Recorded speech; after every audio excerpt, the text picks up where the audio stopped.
back when everyone rode bicycles rather than Mercedes and Volvos. And to get around Shanghai, the Chinese professor said, we said, how do you keep from crashing all the time? And they say, you just flow like fish. So this actually, later we learned enough Chinese so that we could go out to the wild west of China on our own. And it was very tough traveling, and as travel partners sometimes do, they have arguments. So this one is in the west of China, where the Great Wall comes to an end in the desert. And it records a moment of difficulty. That's a love poem in a crisis. There are three Chinese phrases I'll tell you. One is called "wo yao," that means I want. Sounds like it.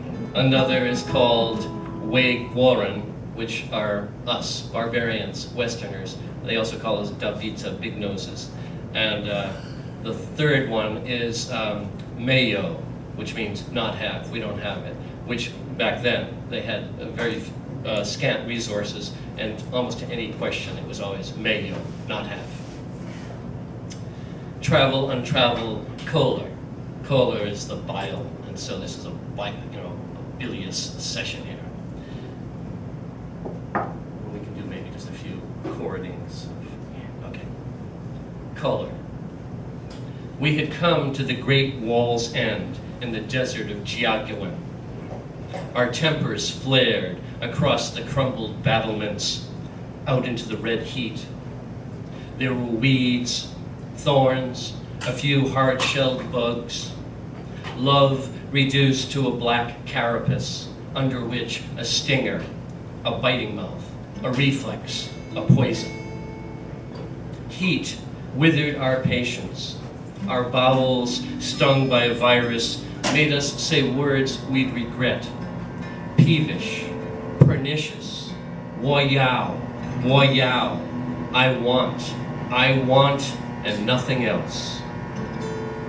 We both stormed off.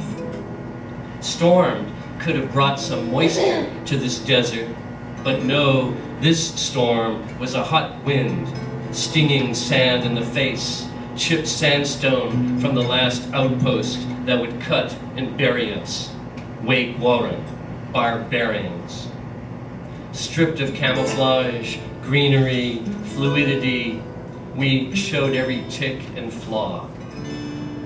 I could not stand one more day of meyo, not have, not possible, not ever.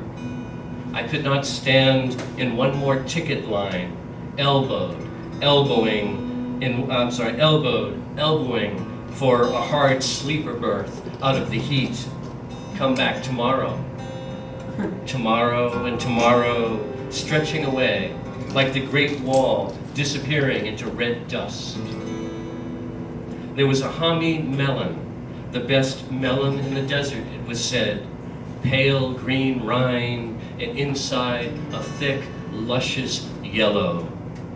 Meyo to melons, meyo to Hami, to anything but a few dry husks in the streets where others had stood ticketless for days.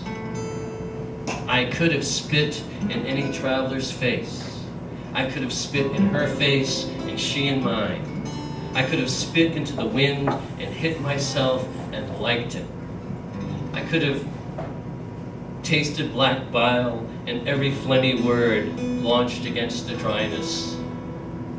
Down beneath the desert in a crypt, I saw an ancient face preserved in the dry heat, shrunk to a withered visage, devoid of the good wetness that waters our lips with thanks. Its lips turned down in an arid scowl for 4,000 years.